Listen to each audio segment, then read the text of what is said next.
Good evening, everyone. Back again. Gonna jump on with a quick little, I say quick little. We're gonna give a little review of Darlington this past weekend with the 3 Series racing. And then as we get through that, we're gonna go ahead and creep forward to the preview of Martinsville.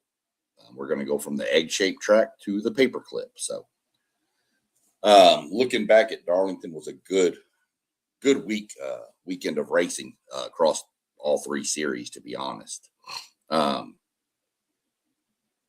We had the truck series kicked it off with a great race the whole night, and then at the end we had the "where did he come from" moment, where which somehow this was missed, I guess. Some Corey Heim put on some scuff tires that were better tires than the front runners and restarted, I want to say somewhere between 5th and 8th, and round up cranking out and just took off.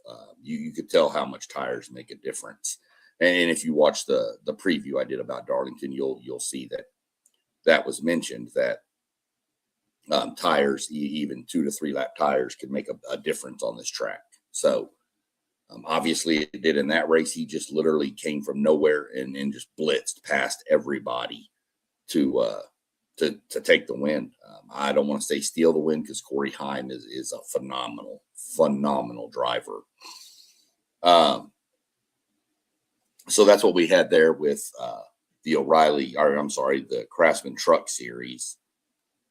Moved over to Saturday, where the O'Reilly's Auto Parts Series took center stage. And kind of like the Truck Series, Justin Allgaier just kind of hung around and eventually wound up on a restart and started next to Brandon Jones and just got the lead and never looked back. Allgaier is so good at every different style of track. He's somebody that you're going to have to be a force with when it comes to the chase later on this in the fall. So as expected, I mean, those were, Corey Heim is always in the mix. I've mentioned it in the preview. Allgaier is always in the mix.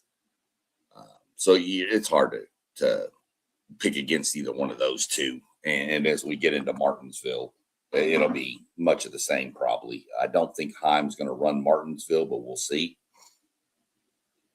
I'll have to try to check the cut list. I don't know if I'll have the entry list out yet. I'll look here in a little bit. But so far, it's led out to pretty much what it went. And then we rolled into Sunday with the Big Cup boys taking, their center stage. And 4 of the races before, just like it. I mean, Tyler Reddick just does Tyler Reddick things. That race team 2311 is just on a whole different level right now. Those guys are it's King Midas all over. Everything they touch is golden right now. To see the Michael Jordan excitement again is crazy. To see somebody of his stature and everything he's done and won, and to see the level of excitement, it's like watching a kid again. He's jumping up and down, going crazy.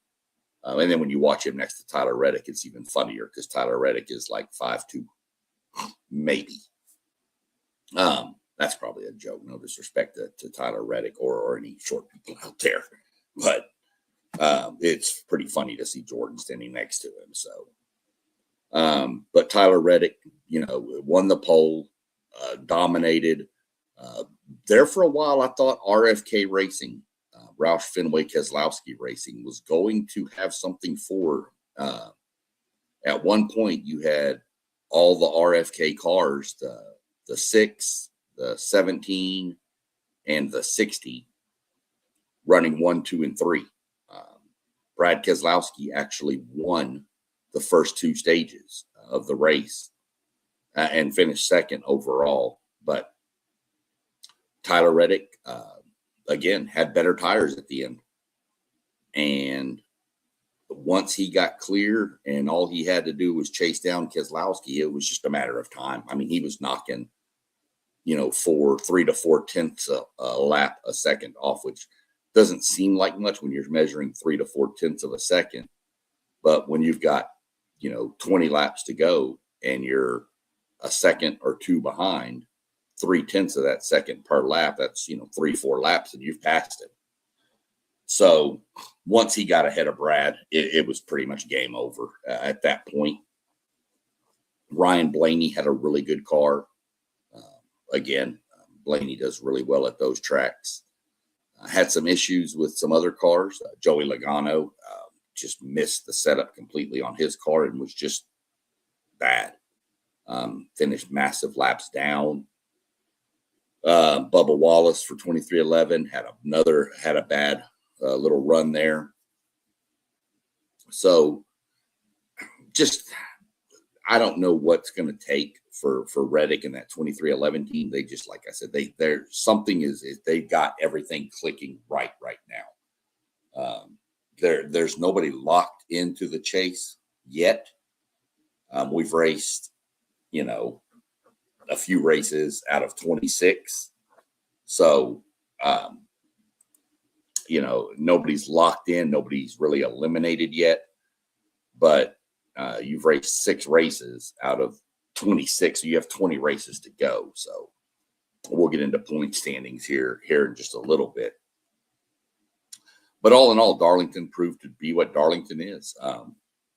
They'll be back there again in the fall. This was a 400 lap race. They'll be back in the fall for a 500 lap, which is a long race. That thing starts in the daylight and ends under the lights. So the track changes a lot in the fall, plus the temperature is always different. So we'll keep an eye on that as we get closer into the chase format this year. But it's a great track. Been around since 1950 and never disappoints when they go to Darlington. That is definitely one of my bucket lists for sure. But that being said, we're going to flip over to another bucket list of mine, which will be checked off this weekend, as me and the wife will be heading to Martinsville, Virginia for the race this weekend. So anybody in the Martinsville, Virginia area or anybody going, drop a comment on here. Or drop a comment. This will be posted on my Patreon page, but just drop me a comment and let me know if you're going. We can maybe meet up with each other or something. But we'll be there. We'll be there Sunday for that race, and then we're going to go tour the Wood Brothers Racing Museum and Shop, the oldest team in NASCAR, which is right down the road in Stewart, Virginia. So we're going to go hit that too. So. Really, really excited to go to this track this weekend. We also, just a little side note, will be going down to Charlotte, North Carolina. We're leaving out or later and going to go to Charlotte first. And I'm going to do a ride along on the Charlotte Motor Speedway that my wife actually was able to get and bought me for Christmas this year. So we're going to go down to Charlotte. And I'm going to do the ride along, and then we're going to head up to Martinsville. But it'll be an exciting weekend, and there will be stuff posted for those that are curious. I'll have there'll be some stuff posted here. There'll be some stuff posted to my TikTok channel. There'll be some stuff posted to my Patreon account, which will be exclusive to our members only, our paid subscribers. Again, I'm not somebody that's out there that's going to gouge people. You can be one of my paid subscribers and get the exclusive content. I have my membership start at $1 a month. So you pay $1 a month and you'll get some exclusive content from the ride along. We're going to be on the infield for pre-race festivities, driver introductions at Martinsville. So you'll get to kind of see the whole experience if you subscribe to the channel over there. But there will be some free stuff. But I don't want everybody to think I'm just going to, make you pay for anything. But there will be some free stuff posted, just not as much of the in-depth stuff. So without further ado, let's jump into the paperclip that is known as Martinsville. Martinsville is just over a half mile, 5.26. The corners are banked. I love these hand signals for banking because I'm so good at it. The corners are banked about 12 degrees, so maybe right around there. And the straightaways are flat, which is unique. Most straightaways in the NASCAR circuit are banked at least 2, 3, 4, 5 degrees. This is just 0. Right now, the straightaways are asphalt, and the corners are concrete. So it's kind of a unique multi-surface racetrack with the transition from asphalt to concrete. It just makes it a little different going in the corners. You have to slow way down going into the corners. You'll see them running over the inside curbs are painted red and white, and you'll see them running up on those. You don't want to hit them too hard or get up on them because it can damage your car. So that's kind of the whole configuration with the racetrack. Really, really unique to see a two-tone racetrack. Dover is like concrete and stuff, but not very often do you see. That's the only one I can think of. There might be another one that uses both forms, but Martinsville has had a lot of things go on there.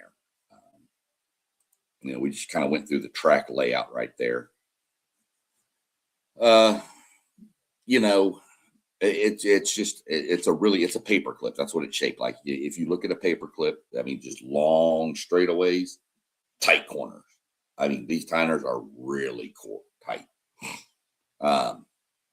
It's hard to explain, but if you look at you can look up an image of it and you'll see how tight it can be. So you'll see guys go in, need to get a guy out of their way because he's holding them up, and then they'll just bump them and send them up the racetrack and drive on underneath them.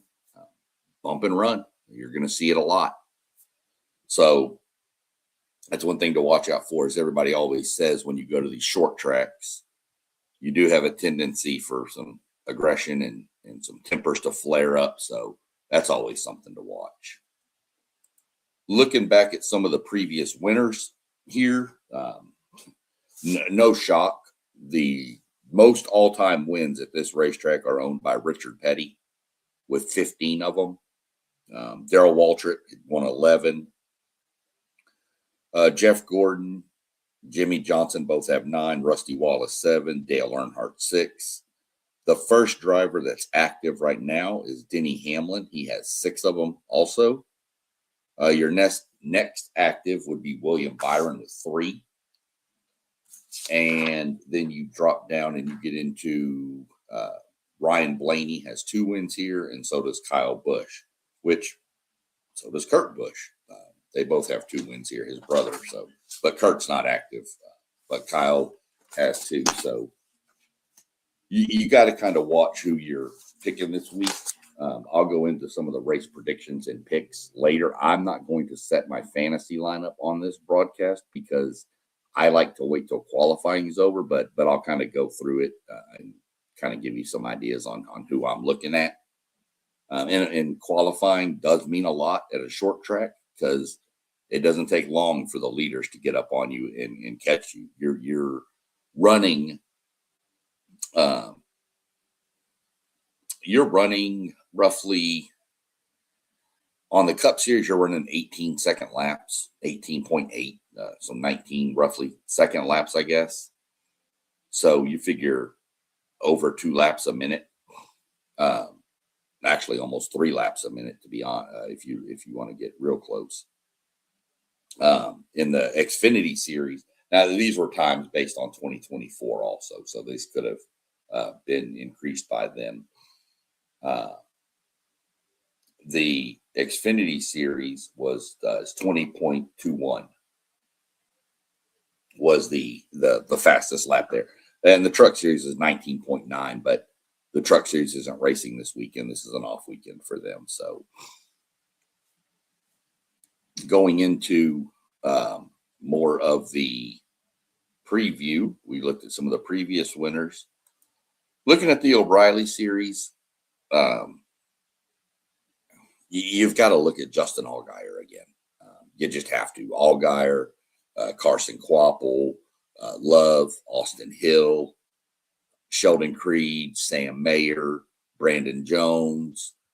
You got to watch pretty much the mainstays.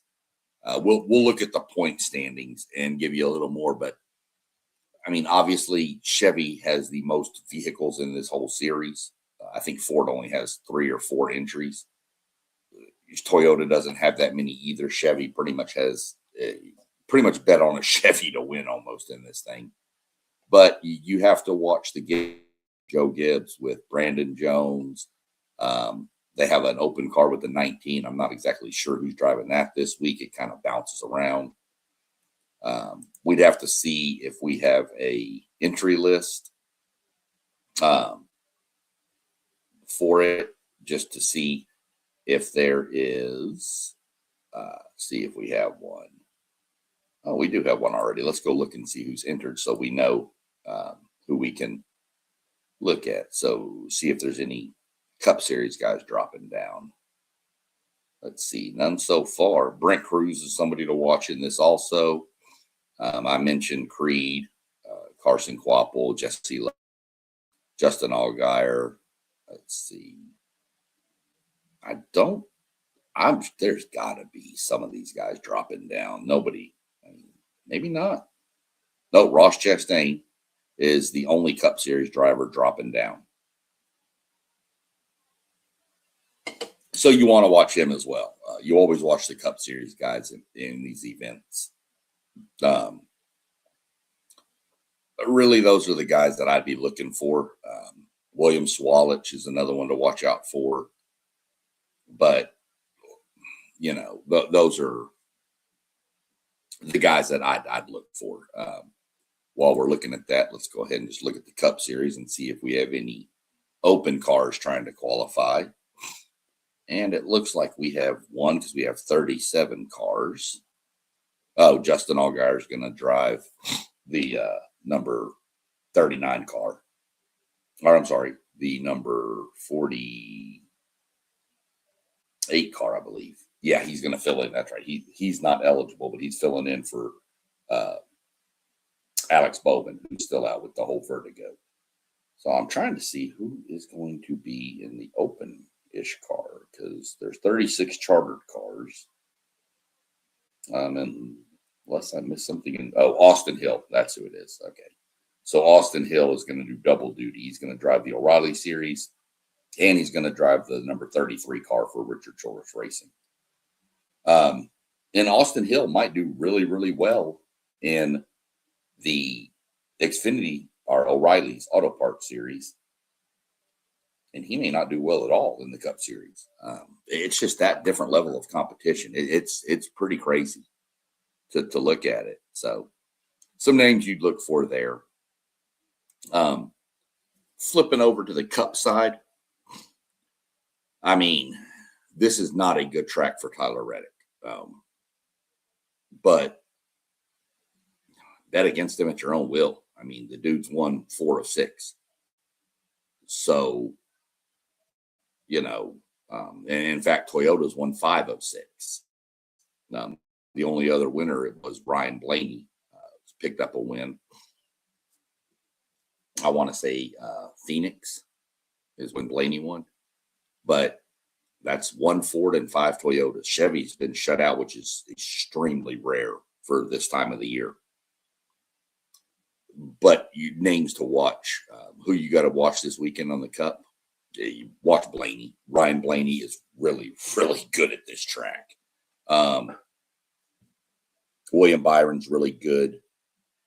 Like I mentioned, Tyler Reddick isn't good, but I don't know if I'd bet against him. You got to watch your Kyle Larsons, Chase Elliott's, your Logano's looking for a bounce back. My boy Josh Berry, my driver, wound up 17th last weekend, which, believe it or not, is a better result than he's been having. So I'll take it.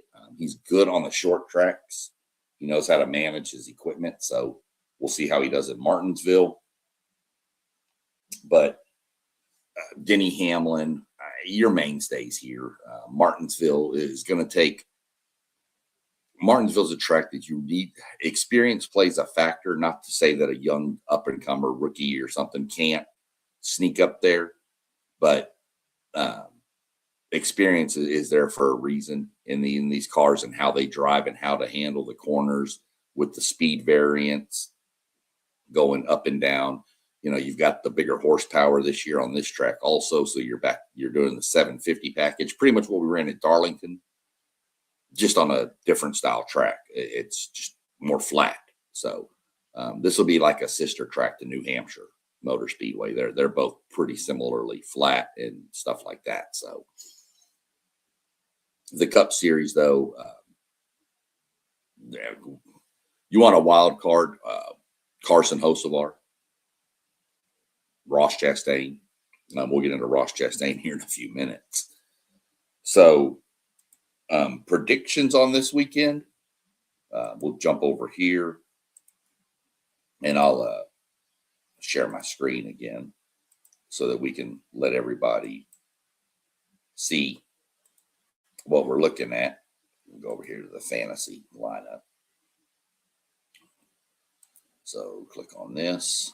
I didn't even look to see how I did last week yet. Let's see. No, there it goes. Yeah, still up. I need to go back a week. Let's look and see what I did last week with my setup. So didn't do well with my Bubba Wallace pick. I should have put Hocevar in, but I forgot. I always forget to change the driver. Not a bad day. Not a great day either, though. So we'll work on that this week, but this won't be my lineup. I'm not, like I said, I'm not setting mine, but if you do scroll down, they'll give you some, like Ryan Blaney's a great bet. 2 of the last 5 races here, he's won. William Byron, he's won 3 of the last 8 here. Chris Buescher is somebody to avoid. He's never finished in the top 5 in 21 races. Tyler Reddick, he never finished in the top 5 in 12 starts. Excuse me, Ryan Preece is the sleeper. And I agree with that. Ryan Preece is really good at these short tracks growing up in the Northeast. He's really good at these styles of tracks. He's done really, really well. I mean, look at his average finish in the last 4 is a 9. That's pretty good. So he's probably going to make my fantasy team. Only 7 of 12 races has Tyler Reddick finished on the lead lap. So that tells you a lot.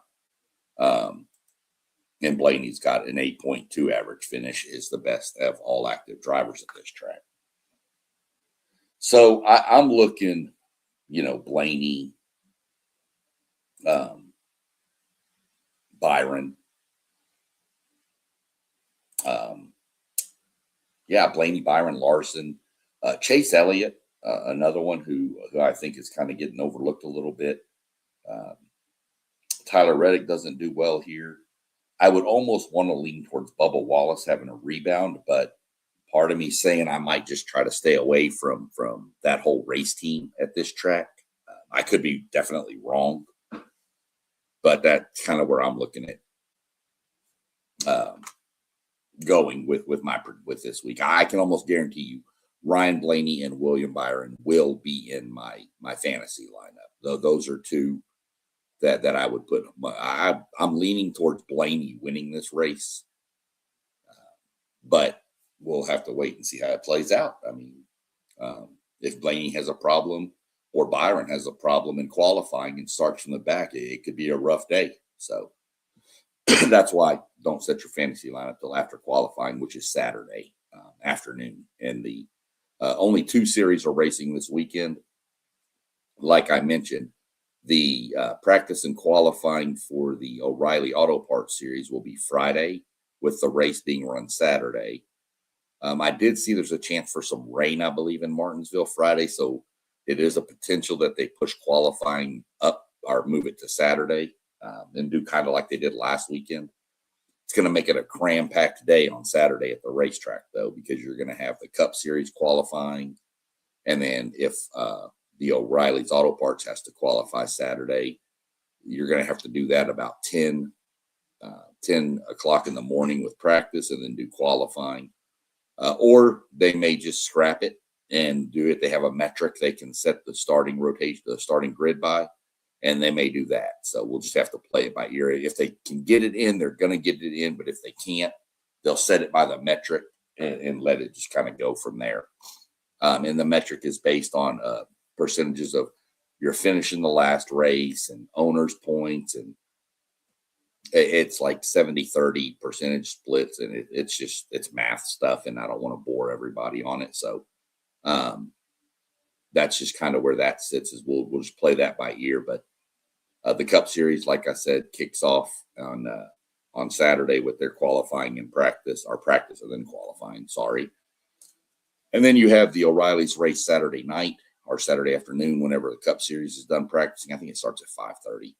And then Sunday, the Cup Series kicks off, and they crank up at about, I think that race is at 3:30 Saturday. Here I am. I've got going to the race and not even exactly sure when it's going to start.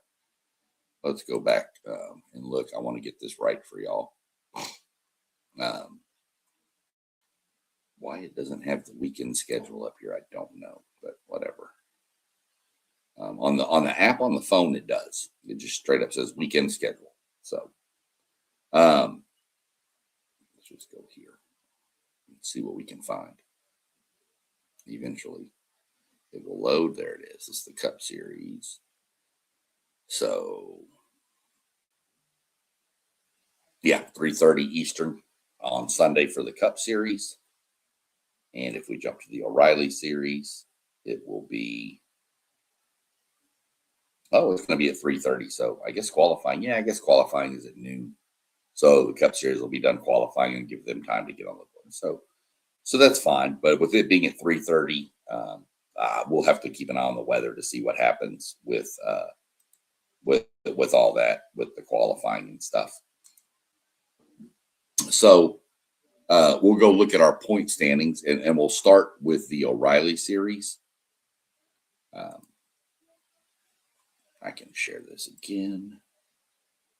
Go over here. We'll go look at the Craftsman Truck Series. We'll start with that one. Chandler Smith still leading the way. Got a pretty decent lead on Caden Honeycutt. That's a pretty good run for Caden Honeycutt, but that's a good truck. That's Corey Heim's truck from last year, who won the championship. So that's a really stout team. Lane Riggs, who is teammates with Chandler Smith, is sitting in third. And then you've got Ty Majeski and Ben Rhodes, who are teammates also, sitting in fifth and seventh, respectively. The top 10, and if you click on any of these, it'll tell you the chase begins after race 18, where the top 10 drivers in points will advance in this series. So from here up would be in right now. So Brendan Queen would be 6 points out of the playoffs right now, or out of the chase. Sorry, it's not the playoffs anymore. But they've only done 4. We're not even a quarter away through their season. So we got plenty of time for this to shuffle. But I would almost bet you that your top 7 are almost locked in. I need to do some checking on Corey Heim, because he's only run 2 races. This tells you how good he is. He's run 2 races and he's 8th in points. These guys have run 4. That's just impressive. But if you look, 2 wins or 1 win, 2 top 5s. So both top 5s were top 10s. So that's how you lead stage points and all that and get points. But that's massively impressive to have raced 2 races and be 8th in points. He'll fall back because he won't race in a few. But still, that's super impressive. But if you say he falls out, then you put Brendan Queen would move up. So there's your playoffs, which would be 4 Fords, 3 Toyotas, 2 Chevys, and or 1 Chevy. Yeah, because only 1 Toyota. So 2 Toyotas, 4 Fords, 2 Toyotas, 2 Chevys, and 2 Dodges, which is really impressive, being that this is Dodge's first year back in the Truck Series after a pretty long absence. So you'll notice something with these standings when I was mentioning teammates, obviously teammates. So when we jump over to the O'Reilly Auto Parts, you'll see Justin Allgaier, Jesse Love, Carson Kvapil, Sheldon Creed, Austin Hill, and Jesse Love are teammates. Sam Mayer and Sheldon Creed are teammates. So, teammates are doing really well. Both are in this. This one, they raced 24 races, and the top 12 advance.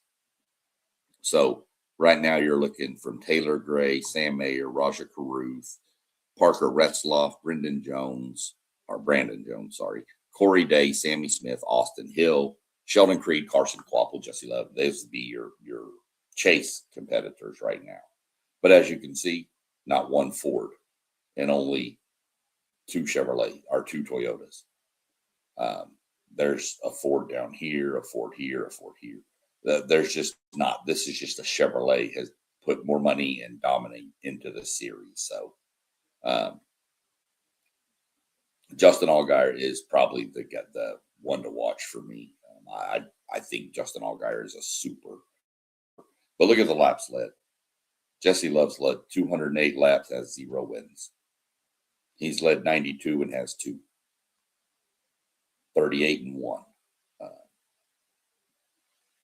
Sam Mayer has no wins, 80 laps. It's crazy that, you can lead all these laps in a race and still not win the thing. So,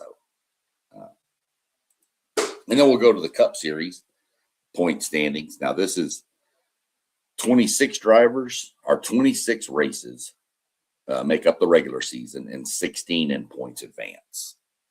But here you go. Tyler Reddick, Bubba Wallace, teammates. And then you've got Christopher Bell, Denny Hamlin, teammates. Chris Buescher, Brad Keselowski, teammates. Ryan Preece is a teammate. These all 3 are teammates. Joey Logano and Ryan Blaney are teammates. Those are,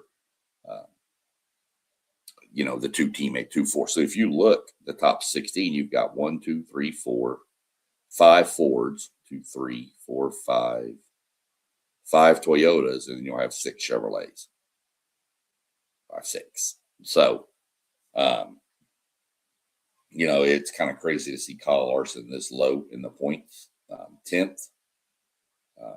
The other Hendrick car wouldn't make it right now because of Alex Bowman, but Carson Hocefar's and Daniel Suarez is the big surprise.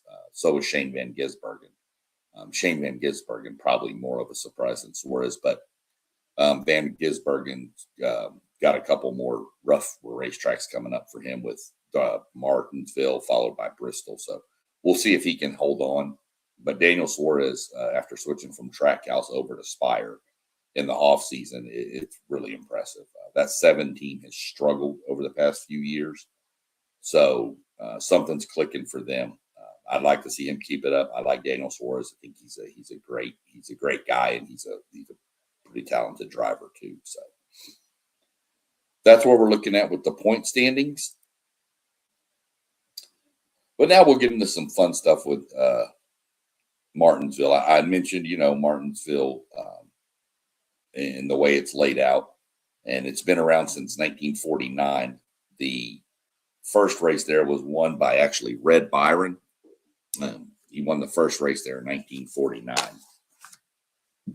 But the track has a lot of little significance. It has quite a bit of significance, actually, when you think about something over that long ago.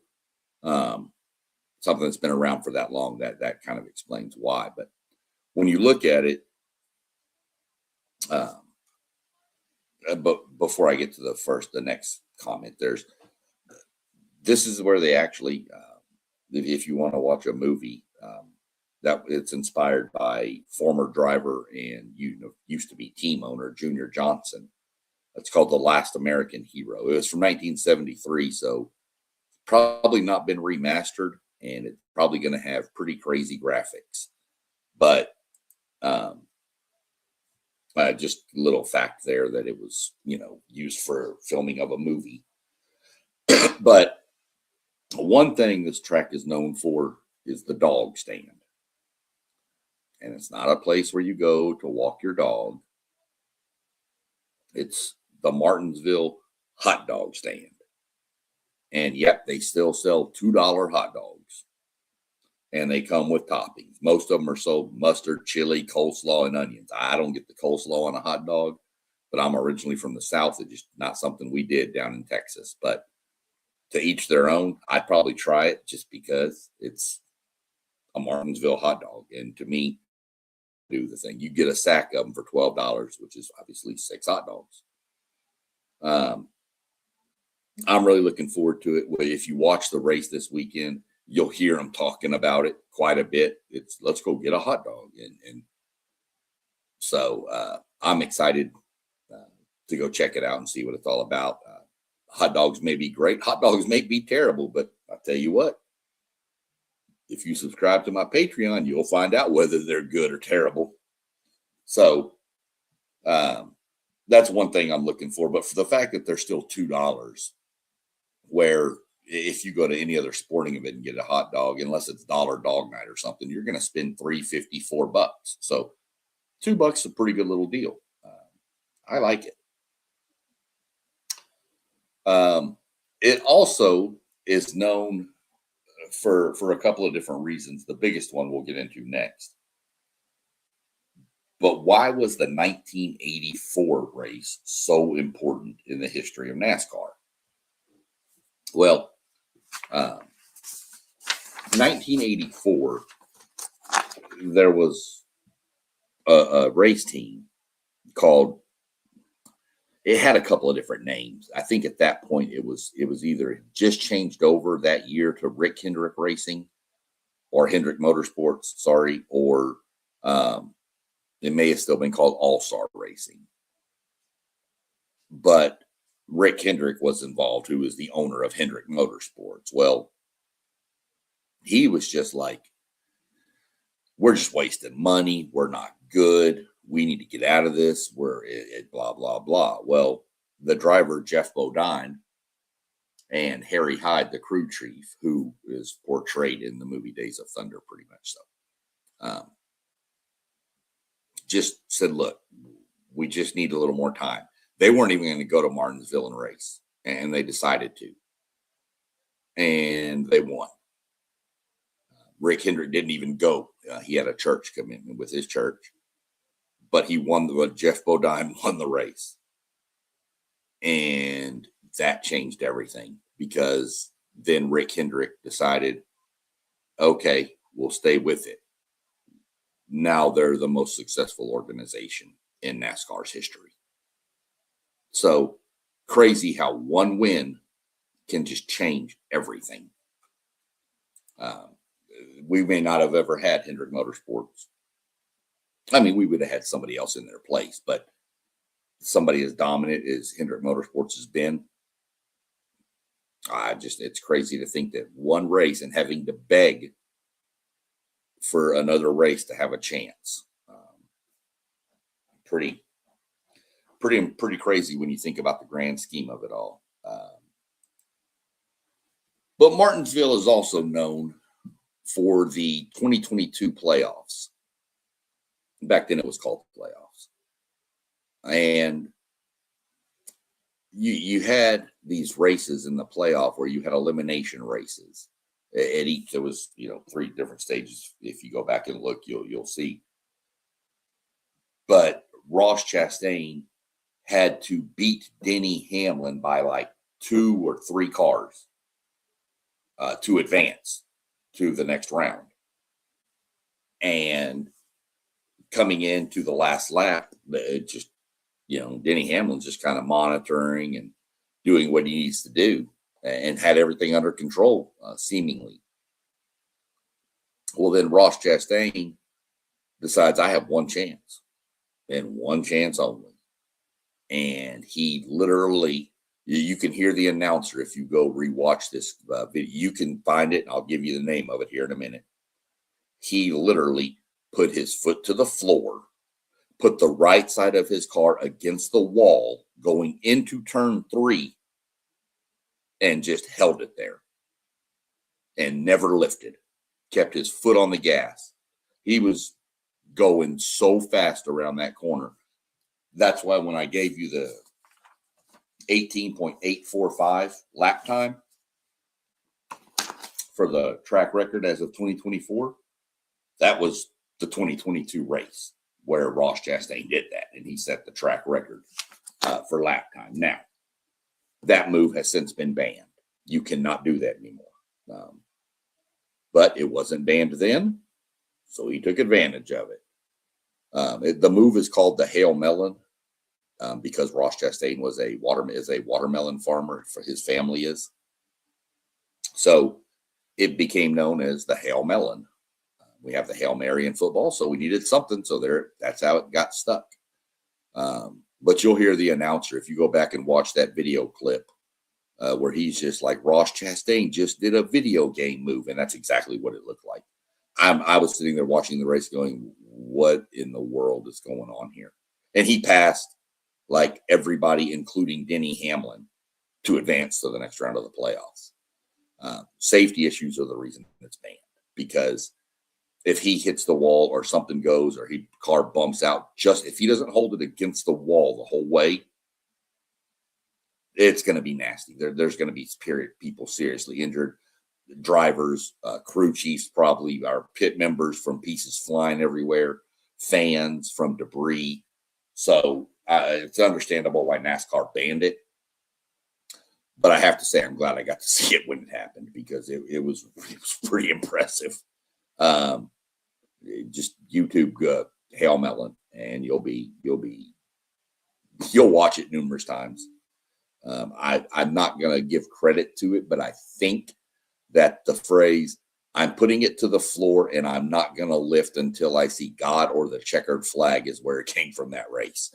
I could be wrong, but either way, even if it didn't come from him on that race, it fits in that moment. Again, we will be coming live later on here in about 30 minutes with the WTP Sports Dudes crew doing our typical Tuesday show, but I wanted to get this in since I'm leaving town. All of our channels are scrolling down at the bottom that you can go find us all on. WTP for Life, Parlay Po, Level Up Sports 10, One Take Zaya. You got Post Game with the Post Game 86 podcast. I'm on SEC Sean, obviously. You can find us all scrolling down below for our channels. Go like and subscribe to all these guys. They all got really good content. Some do, more basketball. Some do a lot more football. But I pretty much try to bounce around. This is just, I'm the NASCAR guy here, so I do that. We're definitely going to get some hockey talk rolling too, but like, subscribe, share, hit the notification button. You can find us on line. We have a website at WTPSportsDudes.com. You can ask questions. You can give us insight on what you might want to hear us talk about. You can drop comments on my page and let me know on my videos what you want to see. You can obviously find me on YouTube. You can find me on Patreon at SEC Sean. And TikTok just as well. Not as much on TikTok, just getting started with a TikTok, but you can find me there. And then you can also, if you're driving around and you want to get some NASCAR talk, you can flip on Spotify if you have Spotify and click it on. And I have a podcast on there that this is all uploaded to a podcast version on called NASCAR Talks. So all that's there. Like I said, we'll be having tons of content coming across all the platforms from me, especially this coming week and weekend, with all the stuff, with the exclusive stuff being posted on Patreon. but there's going to be some good content coming out for y'all. I think that y'all will get really excited about. Maybe get you excited to go check out a race once you see kind of the atmosphere and what it's all about. So, other than that, I'm going to jump off here and go prep for the next show.